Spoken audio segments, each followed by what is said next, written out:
Hey, it's Mega, aka the Art Messiah, here to save you from your heart sins. We are back with day 16 of the 30 Days of Making Comics Challenge. Welcome back. Today we are going to be discussing the tools that you need to make your professional comic.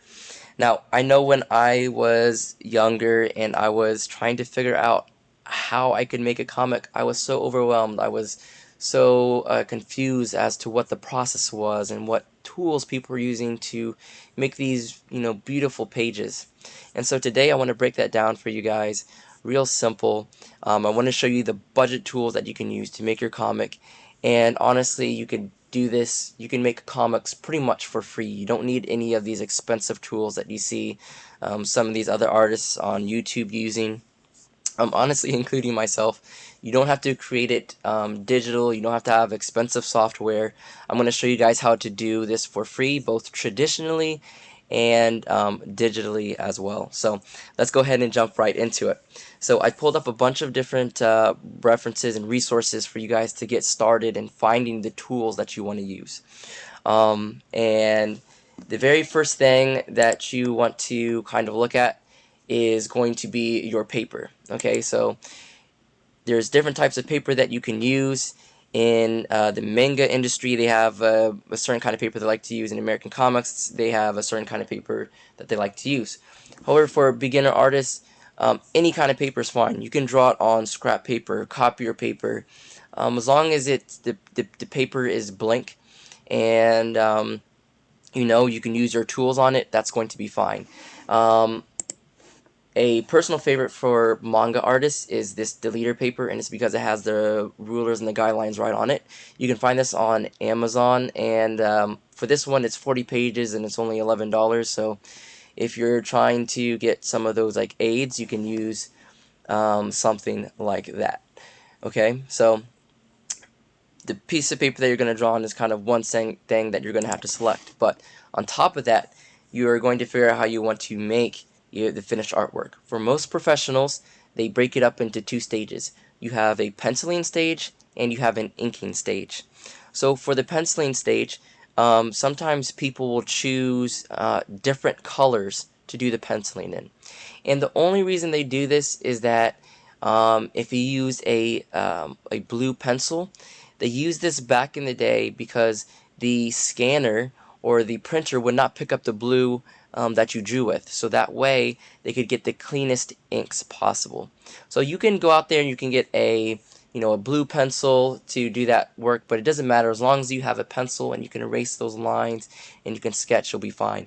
I use just normal pencils, everyday pencils to do sketching back when I was doing traditional comics. So don't feel like you need to have really expensive tools. So once you've got your sketching done, it's now going to be kind of what pen should you select.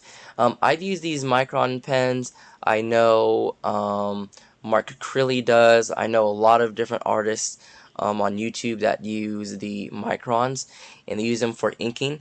And I recommend these for beginners because they're not like a brush pen or they're not like a G pen in which you have to have a little bit more skill and technique. Okay, so I just want to give you guys the basic tools to start making your comic, because as you increase your drawing skills and abilities, that's when you can move on to more complex and nuanced tools. So I recommend getting like either like these micron pens or just using a ballpoint pen, or just kind of experiment. Go to Walmart, just pick up some off-the-shelf pens.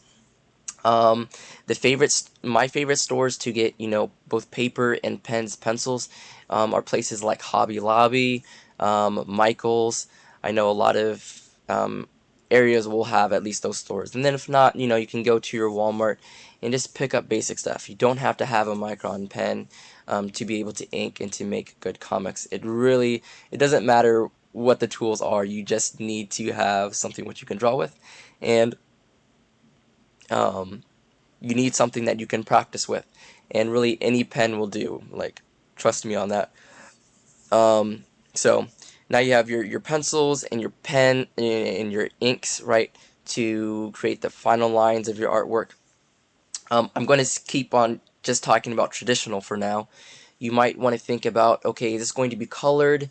Is this going to be just black and white, like some American comics, just black and white comics, and a lot of all manga is really just black and white. So that's the next step. So you decide. So say you go with just black and white. Then you can just use, inks and Sharpies to fill in blacks. You can use cross-hatching to make a grayscale. But there's another specific thing that I want to talk about, and that is screen tones. And I'll go ahead and pull that up for you guys as well. So screen tones, let's see if I can get some examples. Screen tones are pretty much, they're like stickers, and you stick it onto the piece of paper and it gives you different tones. So you can go from anywhere from really light to really dark, and that's one way you can kind of tone your comic, and it's a really cool way to go about it. And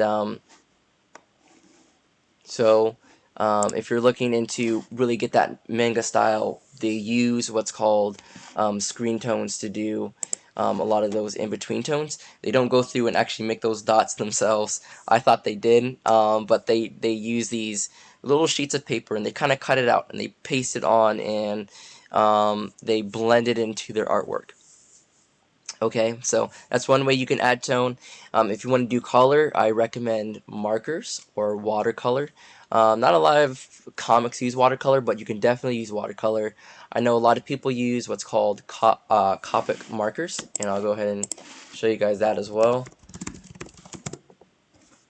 Copic markers, they're just very good at blending and what have you. I use what's called Prismacolor markers. It's the same kind of concept. They're markers. Go get cheap markers if you want to get cheap markers. Get some Crayolas from Walmart, whatever the case may be. But that's one way that you can create color. So once you have a final page, you've made it traditionally. You've got the pencils, you did the inks, you got the color. Then the only thing you have to worry about is scanning it in if you want to publish this online. And what I recommend is, if you don't have a scanner, then just pick one up. They're really cheap, maybe $15, $20. Go to Goodwill.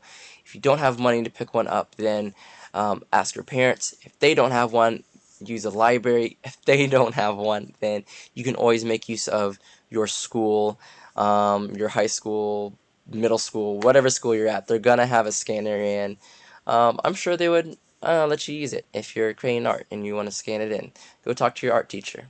So that is, the way of creating traditional artwork. And the one thing that I didn't really mention is kind of erasers. I like netted erasers, and those are pretty cool to use. So here's just some examples of the different steps. So you have the penciling, and then you have, the final line work. And again, I was using deleter paper and just normal paper, so you really have a lot of different options. So I just wanted to kind of show that. Another thing that I want to recommend to you guys, watch not only this video, but go to other YouTube artists and see what tools they're using and why they recommend them. And you're going to learn a lot. One person that's been making videos forever is White Manga, and he's very good at explaining the different tools. So check out his videos. Just really good stuff. He kind of goes in and explains each tool and the use of it in more and greater detail. So find artists like him, and also you can find artists that are in Japan and see how they use their tools. This is a G pen, and a lot of manga artists use this, but I wouldn't really recommend this unless you're comfortable with drawing already, and then that way you can just focus on learning how to use a pen instead of trying to figure out how to draw and then also how to use a pen, because that can get a little confusing. So again, he's using deleter paper. Okay, so this is the final thing that I want to talk about in traditional comics, and that is a book and series called Bakuman. Now, it's a manga about creating manga, and it's really dope. It's really fantastic. It not only has a great story, but it goes through and it shows how a manga artist create these pages. They go through all the different tools at the beginning, and you get a sense of how these pages are created. And this is hands down the best, literally the best resource for me. When I found out about this, I was so excited because I never knew how manga was created before, and this was kind of like a behind the scenes look, paired with an incredible story. So check that out. Okay, so that's the traditional side. What if you want to make your comics digitally?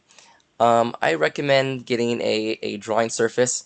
I have reviews about 2-in-1s, which I think are a great option if you want to do comics digitally, because you're just packing everything into one package, so that you can run your software and you already have the drawing right on your screen. So that's really cool.